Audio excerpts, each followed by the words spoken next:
Ramadan ini bukanlah bulan untuk kita berkejar siapa khatam paling cepat, siapa yang baca Al-Quran paling laju. Sebelum menonton dengan lebih lanjut, bantu saya dengan 2 klik. Klik butang like dan klik butang subscribe untuk channel Arif Sukri.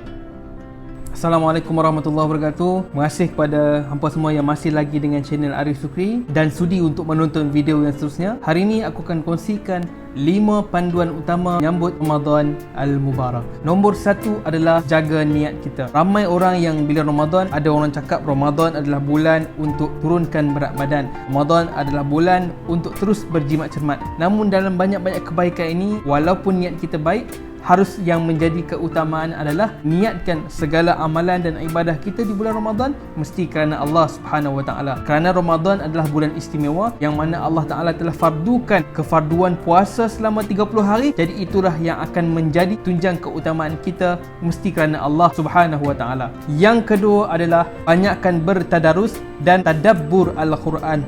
Ramadan ini bukanlah bulan untuk kita berkejar siapa khatam paling cepat, siapa yang baca Al-Quran paling laju sehingga tamat 30 juzuk. Ramadan adalah bulan bagaimana kita nak menghayati, kita nak mengambil masa kita yang sangat banyak untuk kita mentadabbur satu persatu ayat-ayat Allah. Bila sebut Ramadan, bukan semestinya kena habis 30 juzuk, siapa paling cepat, siapa paling pantas, dialah yang paling bergaya. Tidak, mentaliti inilah yang perlu kita ubah. Bulan Ramadan bukanlah masanya untuk berlumba untuk siapa tamatkan tadarus Al-Quran paling awal. Sebaliknya, dapatkan manfaat waktu yang ada di bulan Ramadan, tadabbur satu persatu ayat-ayat Allah. Mentadabbur ayat-ayat Allah ni bukanlah bermaksud bacaan kita laju, bacaan kita pantas nak habiskan Al-Quran. Walaupun habiskan Al-Quran dalam Ramadan adalah satu perkara yang mulia, tapi pada masa yang sama kita nak mengenali, kita nak memahami dan kita nak menghayati penghayatan Al-Quran apabila dibaca satu persatu. Moga-moga ayat-ayat Allah akan menjadi satu pengajaran dan teguran kepada kita, bukan sekadar perlumbaan yang ingin menghabiskan siapa yang paling pantas. Jadi semasa Ramadan, banyakkan mentadabbur, biarpun perlahan, biarpun terlambat, biarkanlah, asalkan bacaan ayat Al-Quran kita fahami, kita hayati dan kita akan amalkan dalam kehidupan seharian, dan pasti itu adalah pilihan yang lebih baik untuk kita. Nombor 3 adalah bila Ramadan, satu peluang yang baik sebab Ramadan waktu siang kita berpuasa, malamnya singkat. Selepas kita tarawih, kita akan terus ke bilik untuk rehatkan diri sebelum kita bangun semula untuk bersahur pada jam 4.30 pagi, 5 pagi. Waktu inilah waktu terbaik kawan-kawan.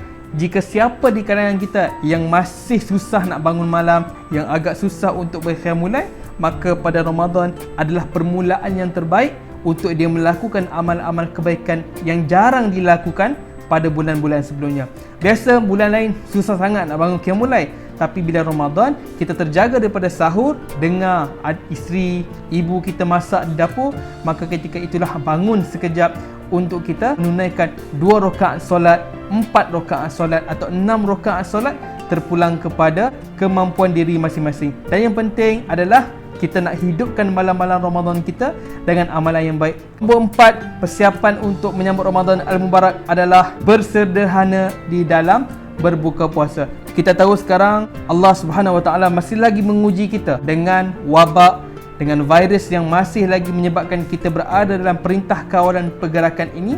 Kita tak dapat pergi kedai makan seperti mana tahun-tahun yang lalu. Pada tahun inilah tahun yang terbaik untuk kita mengajar diri kita bersederhana sewaktu berbuka puasa. Sebelum ni mungkin kita buka puasa dengan juadah yang pelbagai, kadang menyebabkan pembaziran berlaku. Tapi bila Ramadan tahun ni kita berada dalam perintah kawalan pergerakan, di masa inilah kita nak makan dalam keadaan yang bersederhana, pilih lauk pauk yang kita rasa cukup untuk kita keluarga, dan yang paling penting adalah kita sedaya upaya untuk mengelakkan pembaziran yang berlaku. Nombor 5, dan ini adalah yang terakhir, persiapan untuk Ramadan adalah kita cari satu waktu untuk memberi tazkirah kepada ahli keluarga masing-masing. Kalaulah pada siang harinya kita agak sibuk dengan urusan kerja, kita agak sibuk dengan hal-hal pekerjaan kita, maka carilah pada waktu malam harinya selepas kita solat tarawih. Sekarang pula musim PKP dan semestinya laki yang berada di luar sana, anda harus menjadi imam kepada keluarga anda sendiri. Jadi fokuslah kepada selepas tarawih untuk ambil waktu sedikit dalam 10 ke 15 minit, berilah tazkirah ataupun bacalah hadis-hadis Nabi SAW sebagai peringatan untuk ahli keluarga kita. Dengan membaca hadis-hadis Nabi SAW, ia akan membantu kita untuk mengingati Nabi, mengingati sirah Nabi SAW, dan akan memberikan kita sedikit tenaga untuk kita melaksanakan pula ibadah pada esok hari di Ramadan Al-Mubarak pada tahun ini yang agak mencabar. Jadi itu saja panduan untuk menyambut Ramadan Al-Mubarak, dan aku harap dan doakan hampa semua dalam keadaan sihat sejahtera, dan insya-Allah kita doa banyak-banyak. Moga Ramadan ini akan memberikan kita kebaikan, memberikan kita ketenangan, memberikan kita penghayatan yang penuh kepada Tuhan, bahawasanya ujian yang Allah Ta'ala beri kepada kita hari ini berkenaan dengan wabak ini akan berakhir, menjadikan diri kita lebih baik berbanding Ramadan-Ramadan yang lepas. Jadi terima kasih kerana menonton. Kalau hampa ada tips ataupun amalan tertentu yang hampa lakukan semasa bulan Ramadan, boleh kongsikan di ruangan komen di bawah. Mungkin ramai yang akan dapat mengambil manfaat. Pada hampa yang baru jumpa channel Arif Sukri, mohon tekan butang subscribe untuk tak terlepas daripada segala konten video yang akan datang. Terima kasih kerana menonton. Aku Arif Sukri. Jumpa untuk video yang akan datang.